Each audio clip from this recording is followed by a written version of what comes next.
Hi there, my name is Biba. Welcome to Biba's Avenue. If this is your first time stopping by, I am so glad to have you. If you're looking forward to enhancing your communication skills, I got you. You are at the right place. And I'll be happy if you stay. So don't forget to like, comment, subscribe, and share to a person who may need this. In today's video, we are going to talk about why first impressions matters.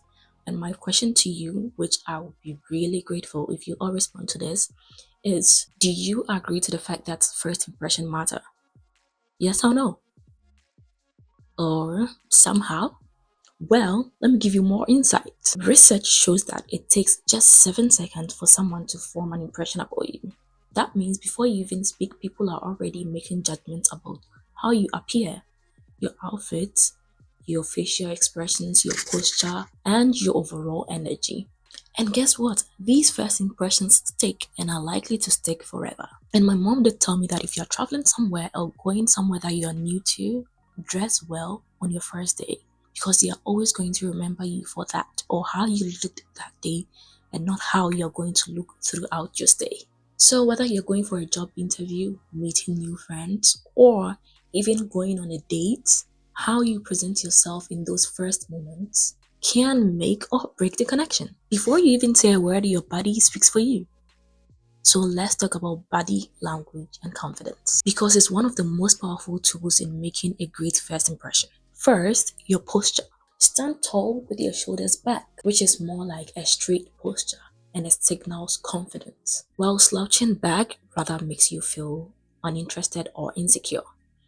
And I've found myself in this situation where back then when we had to give presentations in class, I would be probably leaning on a board while I talk or trying to hide behind my colleagues. Or I would rather want to take control of the PowerPoint so that I don't have to stand in front of the class for everyone to be looking at me because I am nervous or shy.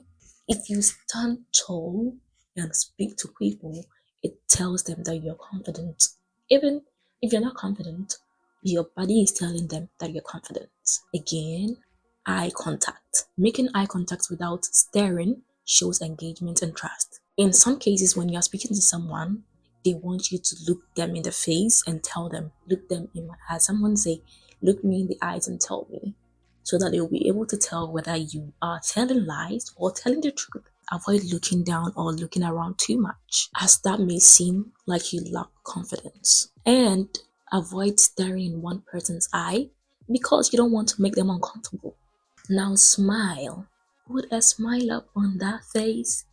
Put a smile up on that face. A warm smile makes you instantly more approachable. You probably find people telling you that they are not able to approach you because you always keep a straight face and it pushes them away. Even though you may be a very fun and open person, but how you look, how your face looks, is telling them otherwise. No need to fake it. Just a relaxed, genuine smile will do you wonders. Again, handshake and greetings. A firm but not bone crashing handshake, a note, or even a friendly wave can set a positive vibe. Remember, confidence isn't just about how you feel, it's about how you present yourself to others. When we are to look at our African homes, mostly our mothers or the elderly people, if you do not greet them, they always think that you're not respectful.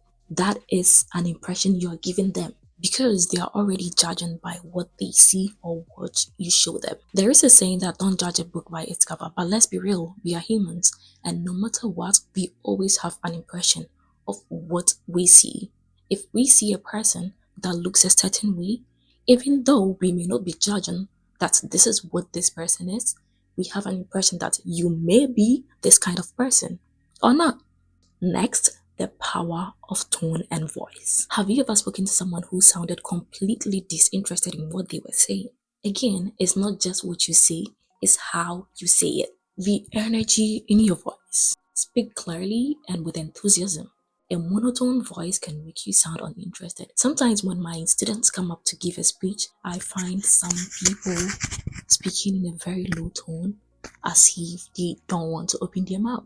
And it tells me this person is so not interested to be here. They just want to sit down. They don't want to give a speech, but whatever, you need to give the speech. So right there is an impression What you show me or what you show people is what they think of you. Again, pace and clarity. Avoid speaking too fast or too slow. Find a natural rhythm that keeps people engaged. Because if you are speaking too slow, the listener may be wondering why you speaking so slow or why are you speaking so fast. But if it's a natural rhythm that they can flow with, they are probably at that instant not thinking about how you're speaking, but actually thinking about what you're saying or what you're telling them. Volume and warmth. Don't whisper, but don't shout either. A steady, confident tone makes you sound more approachable and authoritative. If you ever feel nervous, take a deep breath before you start speaking and focus on projecting warmth and confidence in your voice. And to the parts I like the most, dressing and personal grooming. Like it or not, people will judge you based on your appearance. But don't worry, this doesn't mean you need expensive clothes. It's all about being well groomed and dressing appropriately for the occasion.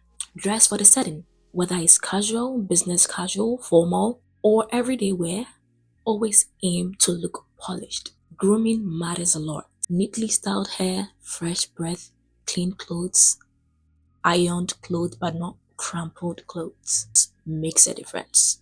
Find your signature style. Wear what makes you feel confident, but ensure it fits the occasion. When you feel good about how you look, it naturally boosts your confidence. To go further, mastering small talks and conversation starters. Okay, you've nailed your body language, voice, and style. But what about actually starting a conversation? If you struggle with small talk, here is how you can make it easy. Start with a compliment. Oh, hey, I love your shoes. Where did you get them? Everyone likes a sincere compliment. Use open-ended questions instead of how are you, which gets a short answer. I'm fine. And end there. You can try what has been the highlight of your week or what has been the highlight of the day. And the conversation will be longer. Again, be present. Listen actively instead of planning your response while they talk. People love feeling heard, and you can only give a good feedback if you were actually listening. And the very last thing, find common ground. If you both love coffee, travel, or a particular show, which is you both have interest in one particular thing, bring it up to keep the conversation going. Small talk or starting a conversation doesn't have to be awkward. Just approach it with curiosity and a friendly attitude. To recap, first impressions matter, and you can make a strong one by focusing on your body language, your voice, style, and communication skills. With just a few small changes, you can leave a lasting and positive impact on anyone you meet.